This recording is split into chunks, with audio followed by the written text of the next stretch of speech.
Berarti Isa mengklaim dengan mulutnya sendiri, aku ini Al-Masih. Iya dong. Kalau enggak, bagaimana mereka tahu kami telah berhasil membunuh Al-Masih? Kalau bukan Isa sendiri yang ngomong dia Al-Masih. Pertanyaannya, Al-Masih ini apa? Berat ini teman-teman. Oke, jadi begini. Sebenarnya mereka itu sudah dari awal konflik. Puncaknya apa? Isa ngaku Al-Masih. Mereka nggak terima.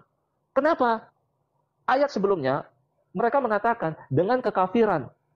Allah mengatakan dengan kekafiran mereka menuduh Maryam dengan tuduhan yang sangat besar. Paham ya? Artinya, ini ya, puncaknya, mengapa mereka ingin menghabisi Isa? Karena Isa mengaku Al-Masih, itu puncaknya.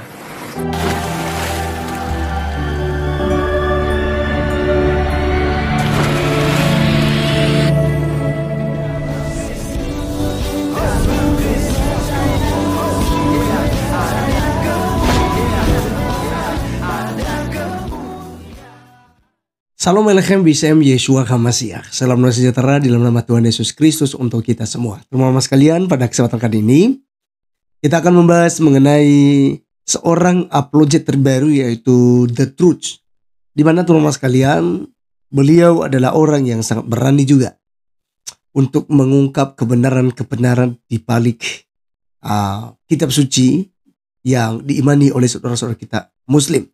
Secara khususnya saat ini yang dibahas beliau adalah tentang Isa putra Maryam. Apakah dia adalah kalam Allah? Apakah dia adalah Tuhan pencipta langit dan bumi seperti yang dikatakan oleh Alkitab? Dan untuk teman-teman sekalian, dalam mengkaji hal ini tidak boleh dari kita orang-orang Kristen karena kita tidak mengerti kitab suci Al-Quran. Tetapi jika mereka orang-orang yang dari sana, tentu mereka mengerti baik dalam bahasa Arabnya, gramatikalnya, dan juga tentang sejarah Isa Al-Masih ini. Nah teman-teman sekalian, ini menarik sekali karena ini sebuah informasi untuk menambahkan iman kita. Karena yang dibahas ini apakah memang Yesus ini benar-benar Tuhan dan Juru Selamat. Karena kalau selama ini narasi Isa Al-Masih yang diceritakan dalam Al-Quran tentu tidak sama dengan Yesus Kristus. Tetapi mereka yang Muslim itu selalu menyamanyamakan sehingga mengatakan bahwa tidak mati disalib, tetapi diserupakan. Nah hal inilah yang mau dikupas oleh The Truth. Apakah memang benar-benar diserupakan atau justru benar-benar Isa Al-Masih yang telah dibunuh dengan cara disalibkan. Nah teman-teman sekalian, saya langsung saja untuk mengajak kita menyaksikan videonya. Dan silakan simak sampai selesai berikut ini. Menurut Al-Quran, coba siapa yang mau dikasih tahu atau tidak nih? Kalau saya kasih tahu nanti nggak jadi murtad itu. Oke, siapa yang mau tahu? Coba, siapa yang mau tahu? Ya jawabannya pakai Al-Quran, ayatnya ayat Al-Quran kok. Oh banyak yang mau ya, banyak yang mau. Oke, banyak yang mau. Oke. Oke, karena banyak yang mau, ya udahlah ya, saya kasih tahu ya. Tetap aja kalau saya kasih tahu juga banyak yang murtad kok, tenang aja ya. Nggak dikasih tahu banyak yang murtad, dikasih tahu apalagi? Iya, biar tahu keilahian Isa Al-Masih. Betul. Ya, nggak apa-apa saya kasih tahu, nggak apa-apa saya kasih tahu. Ya, nggak saya kasih tahu banyak yang murtad, saya kasih tahu jawabannya menurut Al-Quran. Makin banyak yang murtad, nggak ragu lagi. Nggak ragu lagi. Ya, dengarkan, biar tahu keilahian Isa itu di mana. Ya, dengarkan. Ya. Siapa yang digantung di kayu salib? Ya. Siapa lagi? Ayat itu menceritakan sosok Isa. Ya. Nih, saya artikan. Wa qaulihim, dan telah berkata, dan perkataan mereka. Jadi ada orang-orang yang berkata begini, inna qatalnal masih Isa bin Maryam Rasulullah. Sesungguhnya kami telah membunuh Al-Masih Isa putra Maryam. Mereka bukan dalam rangka percaya dia Al-Masih, tidak. Itu sarkas. Ya, mereka nggak percaya. Itu hanya sarkas. Ya, sesungguhnya kami telah membunuh. Artinya, yang mereka lakukan itu sudah terjadi atau belum terjadi? Kan bentuknya past tense. Sesungguhnya kami telah fi'il madi kalau dalam bahasa kaidah nahwu sorobnya. Berarti peristiwa itu sudah terjadi di depan mata mereka sendiri. Bagi orang-orang yang ingin membunuh Isa, sudah terjadi peristiwa itu, peristiwa penyaliban itu. Ingat, Sudah terjadi.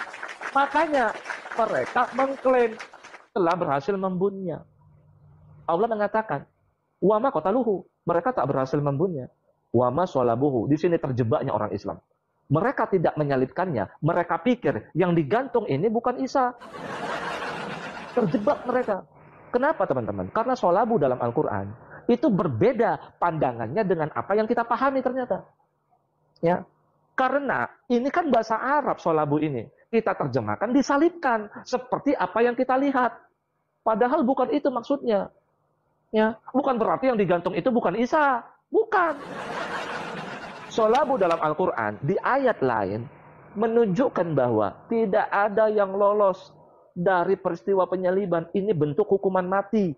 Bukan akibat disalibkan jadi hidup. Bukan. Paham? Tidak ada yang lolos. Memang hukuman mati. Disalibkan, turun, dikubur. Atau disalibkan, dipatok nih. Ada ayatnya di Quran. Saya perpendek aja. Dipatok nih sama burung apa? Burung pemakan bangkai. Ya, jadi sholabu itu harus dua. Digantung dan dipatok. Atau tubuhnya diturunkan almarhum selamanya kayak Nabi Muhammad. Dikubur, nggak bangkit-bangkit, gitu loh. Itu sholabu dalam Al-Quran. Ya, paham? Walakin, melainkan, subbiha, diserupakan, lahum, bagi mereka. Bagi siapa? Bagi orang yang ingin membunuhnya. Jadi memang dinampakkan. Dia itu almarhum akibat penyaliban. Mereka nggak tahu, bangkit kan ternyata kan. Paham ya teman-teman ya? Begitu. Walakin subbiha lahum. Jadi yang mengklaim, jika saya ini mengklaim, hore, aku telah berhasil membunuhnya. Itu diserupakan saja bagi saya. Itu maksud ayat itu. Ya, paham? Sampai di sini. Jadi siapa yang digantung di kayu salib? Ya Isa Al-Masih, siapa lagi? Paham? Nah, siapa yang berkata mengklaim itu? Dua ayat di Quran. Ya, wa rasulan ila bani Israil. Terus Isa ngomong, ya bani Israil, inni Rasulullah ilaikum. Ingat, Al-Quran menceritakan saat Musa sampai Isa dengan sebutan bani Israil. Allah belum menyebut Hadu. Allah belum menyebut Hudan. Allah belum menyebut Yahud. Ya, Wahyudi lah itu. Itu ada bedanya, saya tidak jelaskan. Allah belum menyebut Wahyudi. Belum. Allah belum menyebut Ahlul Injil. Nasara belum Allah sebut. Tapi Allah sebut Bani Israel. Jadi jawaban yang tepat adalah Bani Israel yang menolak Isa. Bani Israel yang kufur terhadap Isa. Begitu jawabannya. Ya, paham? Nah, setelah peristiwa penyaliban lah, Allah menggunakan diksi Ahlul Kitab. Jadi Bani Israel itu udah nggak ada lagi sekarang. Kalau si Juma bilang, ya, Al-Masih diutus untuk Bani Israel, memang benar. Pada saat dia ada untuk Bani Israel, ya. Tapi setelah itu Allah tidak menyebut Bani Israel lagi. Karena apa? Allah pecah itu umat. Bani Israel itu menjadi dua umat secara permanen. Hadu, identifikasi pengikut Isa, Nasoro atau Alul Injil, nanti ada juga di sini Alul Injil. Identifikasi untuk pengikut Isa, pengikut Injil. Hadu itu pengikut Musa.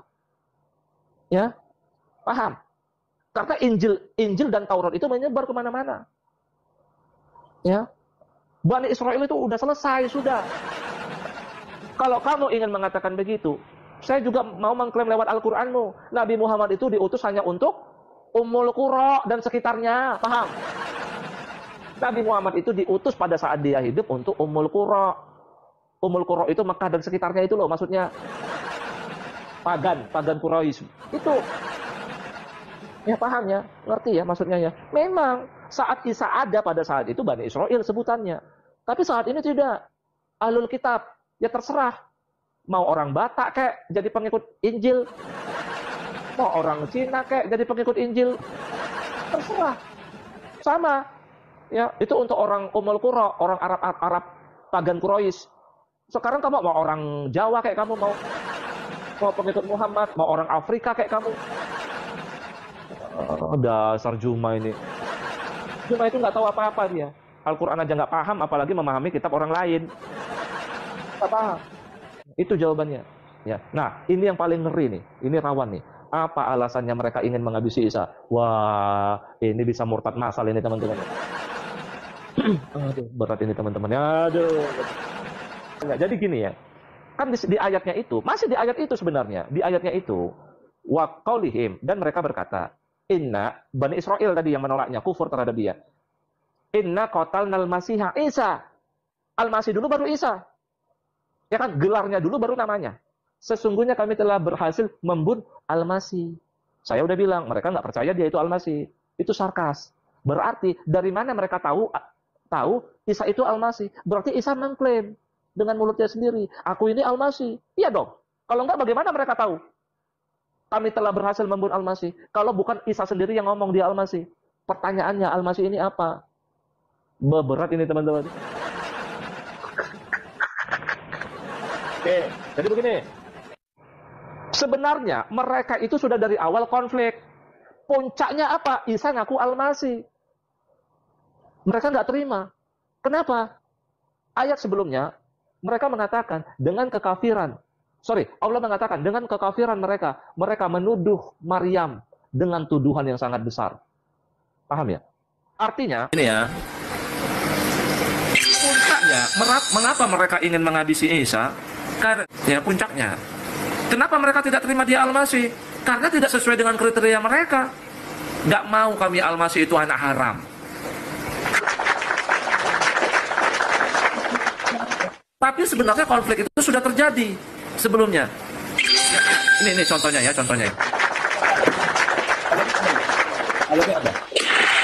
Ini ada orang datang di kalangan Bani Israel, betul? Saat itu Bani Israel itu berhukum dengan Taurat. Pengikut Musa semua ini. Ya, pengikut Musa semua ini. Dia datang. Ya kan? Betul. Datang tiba-tiba melakukan pekerjaan-pekerjaan Allah. Contohnya apa dalam Quran? Dalam surat Al-Baqarah, hanya Allah yang dapat menetapkan haram dan halal, merubah hukum bahkan menghapusnya dengan yang serupa atau dengan yang lebih baik. Menetapkan hukum haram dan halal itu hanya Allah. Sebelumnya haram jadi halal, sebelumnya halal jadi haram, itu cuma Allah. Nabimu aja ditegur. Wahai Nabi, kata Allah kepada Muhammad, mengharamkan apa yang aku halalkan untukmu. Sama Allah. Jadi apa yang sudah dihalalkan, terima kasih Pak Thomas, apa yang sudah dihalalkan, ditetapkan Allah halal dan haram, nggak bisa dirubah sama nabimu. Makanya nabimu kena tegur. Mana Isa? Bisa.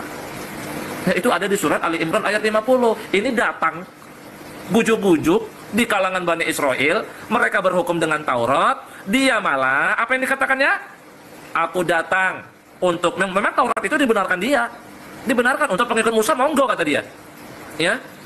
Di surat Ali Imran ayat 50, aku datang membenarkan apa yang ada sebelumku Taurat, monggo kamu. Wali uhillalakum, dan aku menghalalkan bagi kamu apa sebagian yang diharamkan dari Taurat. Apa gak ngamuk tuh pemuka-pemuka agama wahyu? Apa nabi mereka tuh ngamuk nggak? Ngamuk lah mereka. Merubah kamu hukum Tauratmu. Ya, itu sebenarnya awalnya. Apa-apaan kamu? Kan begitu, teman-teman. Nah, di ayat ini Allah nggak negur. Mengapa kamu menghalalkan apa yang sebelumnya diharamkan? Nabimu ditegur nabimu. Isa tidak ditegur. Paham? Ngerti nggak? Itulah keilahiannya. Ya. Karena firman Allah itu ya diri dia sendiri. Saat dia berkata, itu Allah yang ngomong. Saat Isa Al-Masih berkata, itu Allah yang ngomong. Saat dia ngomong, aku menghalalkan bagi kamu apa yang sebelumnya sebagian diharamkan dari Taurat, itu Allah yang ngomong. Ya ngamuk lah mereka, gimana?